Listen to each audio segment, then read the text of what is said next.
morning. I just got out of bed. I've been really sick the last couple of days. Just gonna get up, have a shower now. I need to get the house clean and do a few things, but it's just nausea. Oh, I thought it was gone and it's come back. It's like brutal. But I think a shower's gonna really help me, so I'm gonna vlog today and hope that I have some energy. So my whole vlog is just me lying in bed complaining about how I feel. Great, how exciting to watch. So yeah, I'm gonna have a shower. It's gonna make me feel better. I've had something to eat. When I first woke up, I was so sick, and all through the night I was waking up sick. It's just because I had an empty stomach, I think. So I've had some porridge. I'm gonna have a shower, and I think that's gonna make a big world of a difference. So let's hope today's gonna be a good day.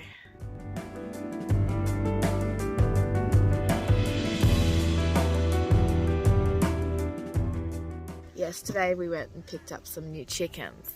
So we got some new chickens on the farm. We're setting up like a chicken composting thing.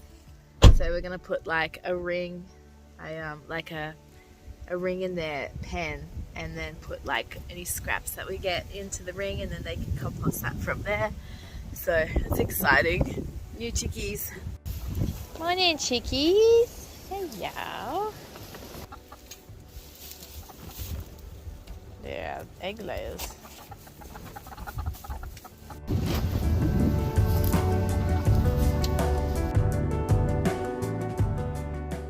I'm just going to plant out some of my succulents. These are ones I've been working on. They got a few little roots on and everything. Basically, I just pick them off, let them sit until they get roots. These are my test batch I'm doing with like dry, what's the word? Dry, oh my goodness, I'm so dopey today. Air propagation, that's the word I'm using. I've tried soil propagation. They always rot. So these are my air propagated ones. I'm just going to put them out into the garden. Devon's garden is looking so good. It's looking really good. The reason I don't have the camera on me is because I look like this. I thought my hat was in the car and Devon let me borrow his, but it's like the most unflattering thing I think I've ever seen, so that's why. Just gonna like flip the camera here so no one can see. Oh, funny.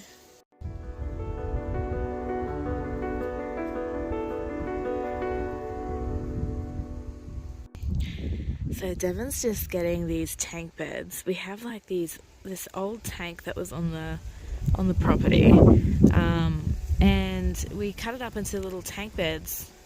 We used to use them, we didn't use them, they were just sort of sitting there as rubbish, and now he's gonna, I don't know what he's doing now. He's gonna put them into the chicken coop. I think we'll put like maybe a bit of hose around the edge just to make sure it's not sharp for them, and then that's where all our scraps will go. So like in the garden we always have scraps. Like for example, we just pulled out all our tomatoes. They were getting really bad fruit fly. This season has been so bad for it, so we just pulled all those out, and then they can go straight into the tank beds and feed the chickens, which will be so nice. Or like anything that's out of season, if it's finished producing, we can rip it out and we can feed it to the chickens, and then the chickens can eat what they want, and then the rest can get turned into compost in these tank beds, and then we can just clear out that compost and then bring it back to the garden. So it's a really nice cycle. So I've just been playing around with succulents because I always like to have a little task or like something to do. So here are a few of my succulents that I've been working on. Just putting them in pots, which are so cute. And I'm trying to like propagate some. Here are some of my leaf propagations. I don't know, it looks like something's been in here, like an animal or a bird or something. But it's all very open, so I suppose I can expect that. And these ones here, I think they're getting a little bit too much water. It's hard because I want to put them in the greenhouse, but because all of these seedlings need a lot of water, succulents don't need that much. So I've tried to put them on the edge so they don't get too much, but I think they're still getting a little bit too much water. They're not looking too bad. Yeah, I'm just really enjoying it. But I might use some of these ones that Looks like the leaf cuttings have died, or like, I don't know, fallen out or something.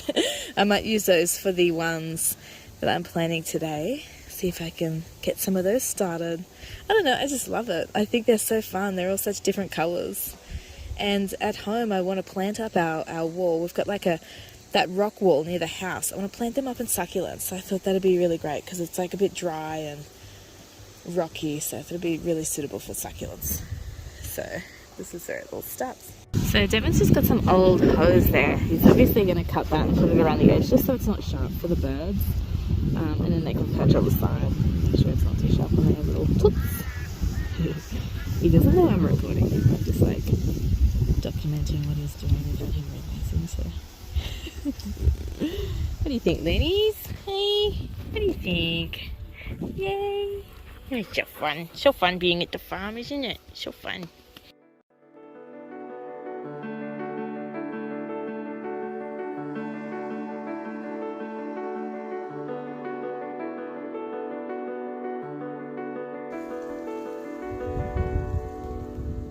Devon just got some scraps for the chickens. We'll go put them in now.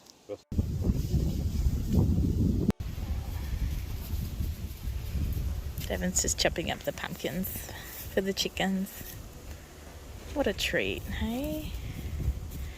These pumpkins, just like a piece on them was rotten or a bit overripe or something.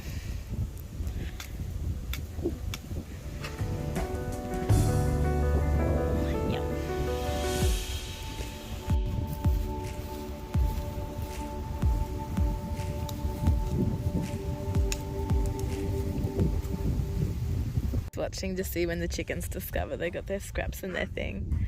Devon's sitting here.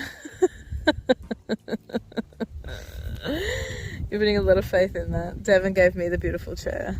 Oh, you're so sweet, aren't you, Dev? Yeah, I'm sitting on a plastic ice cream container.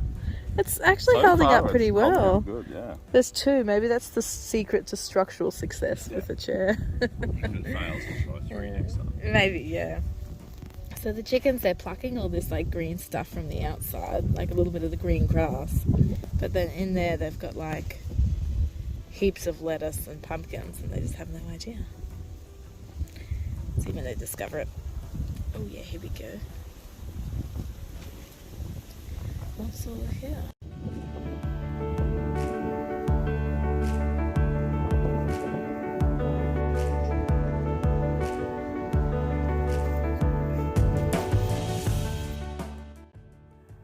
This is just so exciting. So we're starting to put together our bassinet. This is just like a secondhand one that we got. And it's so exciting. It's in such good condition. Like, I don't think there's any reason that we can't use secondhand. Here I'm putting some alfoil in it to try to keep the cat out. Apparently that was a thing I Googled. It didn't really work. So I'm setting up a few other things here for the nursery. Like I got a few lamps and a few things. So I'm trying to do stuff and also trying to keep the cat out of everything as well, which is proving difficult.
So this is Rosa playing with my bag, my poor bag, but it's like the cutest thing ever. So I sort of just let her have it. It's her bag now.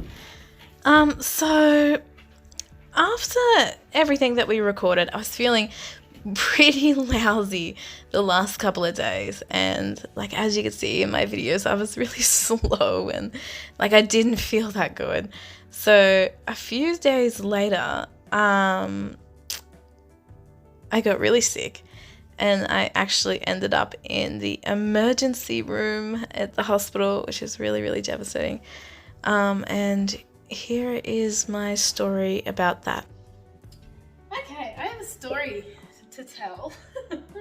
So I'm just going to do the dishes at the same time because that's being proactive, and I really need to do the dishes. So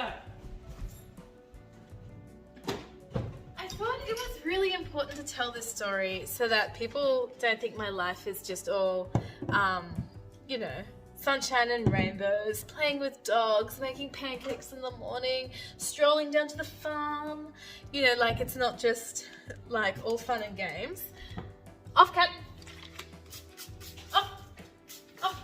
So I'm trying to teach the cat to not jump onto the counter. So I have like, so if I have to stop and do a squirt, that's fine. So, my story. I'm going to start right at the start of my story. It started off, one night. It was a few nights ago now. I haven't recorded it yet. And at about 10 o'clock at night, I just woke up in extreme pain. So just sleeping fine, and then woke up and I had extreme pain in my belly, like my lower belly. And I was just like so petrified. I was so scared. I like hunched over and like was like moaning in agony. I was like, trying to breathe through it. This happened for like 2 seconds. And then I quickly woke up Devon. I grabbed Devon and I'm like, Devon, something's wrong with baby. And Devon's like, woke up in this huge panic, as you would when someone grabs you in the middle of the night and is like, something's wrong. You know, because the poor thing, he was like completely asleep. He had no idea what was happening, just fast asleep. So I grabbed it. I'm like, Devon, something's wrong, something's wrong, something's wrong. And I just kept saying something's wrong. And I was like, there's extreme pain in my belly. I couldn't really talk. I was just really heavy breathing. And then it didn't go away. It wasn't like a cramp. It was so much more than a cramp. It was more than anything I've really experienced before. It came on very suddenly. And he's like, okay. And then I said, we have to go to the hospital. And he's like, yeah, we're going to go to the hospital. And I said, call the ambulance, call the ambulance, call the ambulance. And he's like, no, we'll just go in. It'll be quicker if we just go in. And I was like, Devon, I don't know if I can walk. Because at this point I was hunched over, just in a lot of pain. I didn't know if I could walk or not. But I was like, okay, if we have to drive in, like, let's go. Because the driveway is very steep. I don't know if an ambulance could even get up here. Devon thought it's just quicker just to go in, like we could head in straight away. Anyway, so that's how that started. So I'm hunched over, screaming in pain. Had to force myself to get up out of bed to get into the car. So I stayed in like a hunched position, tiny little steps. I just moved really, really quickly and just like quick, got in the car, stayed sort of like hunched over because my belly was so painful. There was like a stabbing pain just going through my lower belly, just stabbing. And got to the car. We took off. Every little bump in the road was like the most painful thing I've ever experienced. Every little bump, and our driveway is very bumpy. And it was probably the longest car ride I've ever taken. So we drove from home into the hospital, which is about a 30-minute trip. And it felt like a mile away. The whole time I was hunched over and in a lot of pain still. So yeah, anyway, we finally get to the hospital. And I'm sort of, I don't really know what's going on at this point. I'm sort of hunched over, didn't really know where the car was, didn't really know where I was at any point. I was in that much pain. It was so awful. And then we finally got there, and I don't think Devon could figure out how to get in. I'll have to ask him. And because I was like, Dev, I can't walk. So he had to go in and get a wheelchair. But then I'm going to have to ask him. I think he got stuck inside because we like pulled up to the emergency and I hear him yelling out, how do I get out? So he must have been like inside yelling, how do I get out?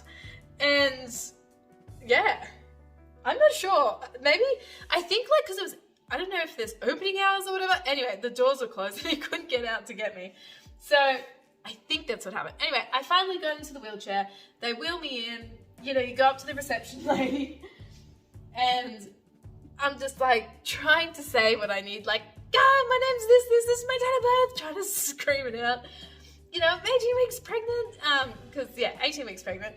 Not allergic to anything. I'm trying to get this out, but most of the time Devon did the talking because I was just like, oh, it's still in so much pain. You know, I couldn't really, I don't know, talk properly. So anyway, we finally got into emergency, but this night that I went and everyone else decided to have an emergency at the same time. So I went in there, there was one poor doctor running around. Now at the time, I had no idea what was going on. This is just what Devon told me after. I was in so much pain that I was just screaming and like, like just trying to deal with this because it was a lot to take in. And I think the pain of like the physical pain of the stabbing in my belly and also like the emotional pain, like in that moment, I thought I was going into like an early labor. That's what it felt like. Like it felt like such intense pain in my lower belly. I was just like screaming in pain and it felt like I was going into labor. Like I'm going into an early labor. I'm losing my baby. So, you know, like this is a miscarriage or like there's something wrong with the baby and my body just needs to get the baby out. That's what it felt like. Like there's a pain and my body is like rejecting the baby. And I don't know. That's what it just felt like to me. So I think there was the physical pain, but I think there was a lot of like emotional pain as well, as in like, you know, like I really thought we were going to lose the baby and that was just so horrific. And I think like that sort of didn't help any of it either. Like I was really upset and in pain, but also like, you know, crying and like emotionally upset as well. But yeah, anyway, the stabbing pain still is going on. It sort of came in and went in waves. It really hit hard sometimes and it backed off a little bit, but the whole time it was constant. Anyway, so in the emergency at this time, there's 2 people that just had a heart attack. And there's also like an older man that had like a major like head injury as well. So it was a really horrific time in emergency. And there were all these other people as well. They're just the 2 that Devon like remembered. So anyway, I sat there for a long time until I got seen. And it was just such a long time. There was no medication or anything. At one point, probably after screaming there for quite a while, the nurses came up to me and had their hands out and there were 2 tablets in there. And I was like, okay, what's this? Is this going to help with pain? What's it like? Is this going to help me? Like, I can't handle this. Is this going to help? And it was Panadol. They were offering me Panadol because I'm pregnant. They didn't know what to give me and it had to be safe. And I understand that now looking back, like, you know, look after the baby. But I was screaming in pain, grabbing onto the bed where I was like screaming in like the most intense pain I've ever felt in my entire life. And they come up with 2 little things of Panadol. I think I might have sworn. Like, I feel really bad about it now. But, oh my goodness. I like Panadol, like that's not gonna do anything. Like, anyway, so this kept happening. So I took the Panadol. I was like, give me anything, I'll take it. That's fine. I'll just take the Panadol. And the pain got so intense then. Like, that was the easy part. And then, like, it got like next level, and these waves of pain just kept getting like more intense and more intense, and I was vomiting everywhere. So when a really intense wave came through, I couldn't help but vomit. I was just vomiting everywhere. But at this time, there was no bleeding or anything else happening, so that I thought that was a good sign. And then another like really painful wave came through, and I vomited again. And like most of the time, like I vomited so much that there wasn't much left in my belly, so I'm just trying to vomit, which is so gross. I'm sorry about the details. But then one point, like this is how horrific it was. I was lying in this bed. There's vomit either side of me because I'm trying to get it like off so it doesn't land on me or the bed. I'm trying to get it over the edge so it lands in like a little cup or something. Like Devon's holding something for me, that little bag. But then at one point I feel this like I think the most thing they were concerned about is bleeding, and like that's a sign of miscarriage. So at one point I felt this flush like all downstairs, like, and all through the bed, this like warm flush, and I was like, oh, like I've just lost my baby. That's what I thought at that exact moment. I was like, I've just lost my baby. Like I felt like something go, and like I'm feeling like I'm lying here in warm like liquid. I could feel it. It was just like a moment, like as I was vomiting, that's when it happened at that point. And I was like, I've just lost my baby. It was like the most horrific thing that's ever happened to me. And anyway, it wasn't blood. I looked down, I'd wet myself. And like, you wouldn't be more happier in your entire life to wet yourself. Like, I was so happy. I was like, I've just weed the bed. I've weed the bed. Because I thought I bled. I thought I'd lost my baby. Because that was a huge sign that like there's a miscarriage. I lost my baby. And I was like rejoicing that I wet myself. I'm like, yes, I just weed the bed. So anyone else there that night heard me yelling out, yes, I've just weed the bed, and then swearing at the nurses. Like, it's all probably true, and I apologize. But like, I was happy to see like, there's no blood, like the baby could still be fine. Like everything could be okay. The baby's okay. Like it's fine. There's no blood. It's just wee. Like you just wet yourself. Anyway, the doctor finally got there, and in the end, after, I think there was like 3 really intense waves, like I was like in and out of it the whole time. Through these 3 waves, like I'd vomit, and then I'd sort of like, I don't know if it like drop out of consciousness a little bit. It was like the most intense pain I've ever experienced. It was something else. And eventually the nurses came over and they gave me morphine. And my first dose of morphine, it just like, everything just went away. The intense pain, the screaming. At one point, I remember screaming out for help. And like, I felt like I was just lying there in my vomit and my urine, and no one was helping me because they were tired. They had their hands full with other patients, and they couldn't really give me too much because I'm pregnant. So I felt like I was so alone. I'm like, why isn't anyone helping me? And I was like screaming out for help. I'm like, someone help me. Like I was so in so much pain. So I was like screaming out for help. And eventually they did give me morphine. They said it was safe for the baby. And I'm like, if it's safe for the baby, why didn't you give that to me at the start? Anyway, so a few hours later, they gave me morphine. And everything just went away. And I was just, the pain, everything, it went away. And I just lay there just pain-free. And I was like, oh, this is great. Like, I feel great. I'm not in pain. I feel great. Anyway, they did send through someone then to check on the baby, and the midwives came up because I felt great. I wasn't in pain, but then I was worried, like, how's that poor baby doing in there? Like, if there's a shooting pain, like, how is that baby? Anyway, the midwives came up and put this little thing on my belly, and I heard a heartbeat. I just nearly died. Even thinking about it now, I just like started crying. I was like, oh my God, it was such a relief. Like, the baby has a heartbeat. I was so relieved at that point. I'm like, listen, the baby has a heartbeat. heartbeat.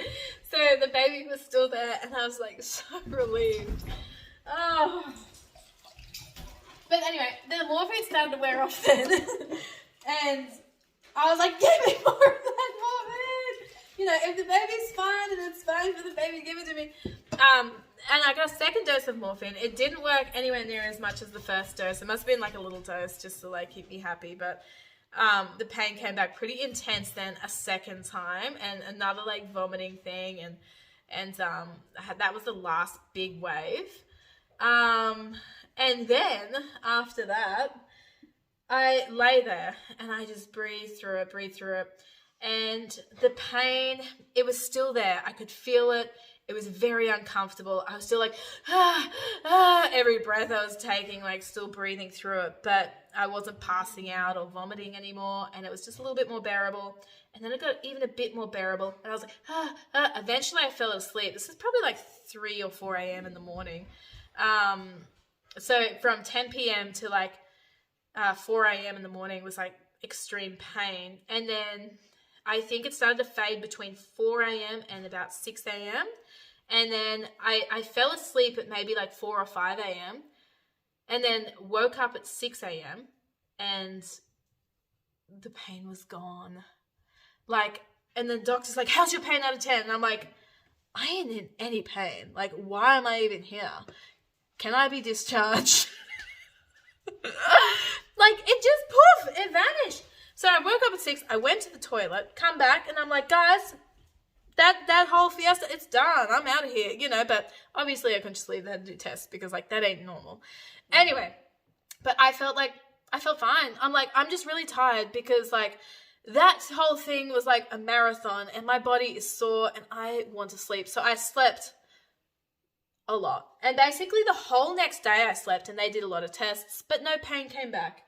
A lot of tests. Anyway, they don't really know what it was. They think it was a kidney stone, and I'm pretty certain it was a kidney stone as well, because I felt maybe a little bit off the leading up days, and like I felt something was, I don't know.